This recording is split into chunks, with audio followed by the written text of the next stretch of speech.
নমস্কার, পম্পাস কিচেনে আপনাদের জানাই অনেক অনেক স্বাগত। আজকে নিয়ে আসলাম বিভিন্ন ধরনের সবজি দিয়ে শুটকি মাছের দারুণ স্বাদের চচ্চড়ির একটা রেসিপি। তাহলে শুরু করি। প্রথমে আমি নিয়ে নিয়েছি শুটকি মাছ, ফুলকপি, শিম, পেঁয়াজকলি, আলু, শিমের দানা, এগুলো দিয়ে আমি আজকে চচ্চড়িটা বানাবো। মশলাটা বানিয়ে নিই। প্রথমেই দেবো কাঁচা লঙ্কা, 6 থেকে 7 কোয়া রসুন, এক টুকরো আদা, একটা মিডিয়াম সাইজের টমেটো দিয়ে পেস্ট করে নিলাম। এবার তেল কড়াই বসিয়ে দিয়েছি। কড়াইটা গরম হয়ে গেলে এখানে আমি পরিমাণ মতো সরষের তেল দিয়ে দেবো। তেলটা ভালো করে গরম হয়ে গেলে কেটে ধুয়ে রাখা শুটকি মাছগুলো আমি ভাজবো অল্প একটুখানি হলুদ দিয়ে। আমি কিন্তু লবণ দিইনি, হলুদটা দিয়ে এই মাছটাকে কিন্তু ভালো করে ফ্রাই করে নিতে হবে। এরম করে রান্না করলে এই মাছের যে একটা উগ্র গন্ধ থাকে সেটা কিন্তু রান্নাটা হয়ে গেলে গন্ধটা কিন্তু থাকে না। এইভাবে মাছটা কিন্তু কড়া করে ভেজে নিতে হবে।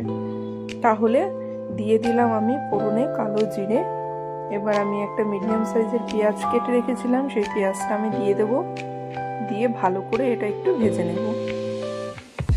এটা একটু ভাজা ভাজা করার পরে যে সবজিগুলো আমি সমস্ত কিছু ধুয়ে রেখেছিলাম সেই সমস্ত সবজিগুলো দিয়ে দেব।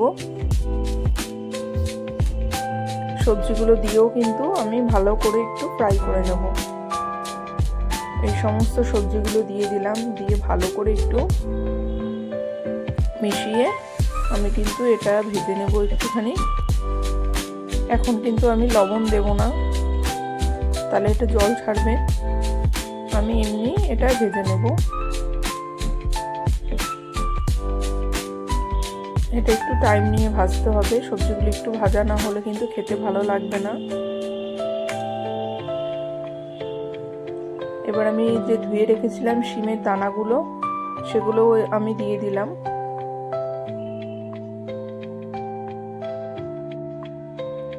দিয়ে ভালো করে সমস্ত কিছু ভালো করে মিশিয়ে দিলাম।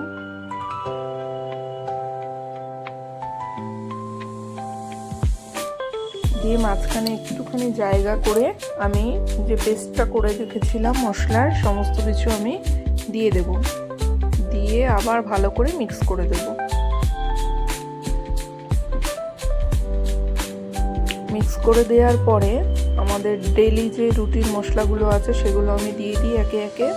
দেব পরিমাণ মতো লবণ, হলুদ গুঁড়ো, আর চচ্চড়ি মানেই একটু ঝাল ঝাল, তো একটু লঙ্কার গুঁড়োটা একটু বেশি দেবো। এটা কিন্তু ঝাল লঙ্কার গুঁড়ো। আমার যে কটা রান্নার ভিডিওতে আপনারা লঙ্কার গুঁড়ো দেখেছেন, আমি কিন্তু প্রত্যেকটাতেই ঝাল লঙ্কার গুঁড়োই দিই। আমি কিন্তু কাশ্মীরি রেড চিলি দিয়ে আমি যে কালার করি এরকম কিন্তু না।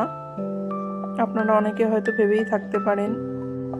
তা আমি কিন্তু প্রত্যেকটা রান্নাতেই নর্মাল যে ঝাল লঙ্কার গুঁড়োটা হয় সেটাই কিন্তু আমি দিয়ে থাকি। এবার ভেজে রাখা যে শুটকি মাছগুলো আছে সেগুলো দিয়েও আমি ভালো করে কষিয়ে নেব। দিয়ে যাতে মশলাগুলো পুড়ে না যায় তার জন্য একটুখানি জল দিলাম। দিয়েও কিন্তু আমি ভালো করে আবার এটা ভালো করে কষিয়ে নিতে হবে। রান্নাটা যত কষানো হবে এর টেস্ট কিন্তু তত বেড়ে যাবে।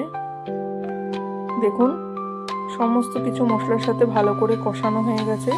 এবার আমি খুব না অল্প পরিমাণে জল আমি এটা অ্যাড করব, যাতে সবজিগুলো আর একটুখানি সেদ্ধ হয়ে যায়। ব্যাস আমি অল্প একটু জল দিলাম। দিয়ে এটা ভালো করে নাড়াচাড়া করে কিন্তু আমি 5 মিনিটের জন্য এটা ঢাকা দিয়ে দেবো। তাহলে সমস্ত কিছু ভালো করে সেদ্ধ হয়ে যাবে। 5 মিনিট পরে দেখুন কালারটা কত সুন্দর এসছে। এবার এই চচ্চড়ির স্বাদটা আরও দ্বিগুণ বাড়িয়ে তুলতে আমি কিন্তু বেশ কিছুটা কেটে রেখেছিলাম ধনেপাতা কুচি, সেটা দিয়েই আমি রান্নাটা ফিনিশ করব। আপনারা অবশ্যই এইভাবে একবার শুটকি মাছের চচ্চড়িটা বানিয়ে খেয়ে দেখবেন। আশা করছি খুব ভালো লাগবে। এটা শুধু ভাত না, রুটির সাথেও খেতে খুবই ভালো লাগে। একবার এই প্রসেসে আপনারা বানাবেন। আর আমার রান্নার ভিডিওটি যদি আপনাদের ভালো লেগে থাকে অবশ্যই একটা লাইক করে দেবেন। আবার ফিরে আসবো নতুন নতুন ভিডিও নিয়ে। ততক্ষণ ভালো থাকবেন, সুস্থ থাকবেন, সাবধানে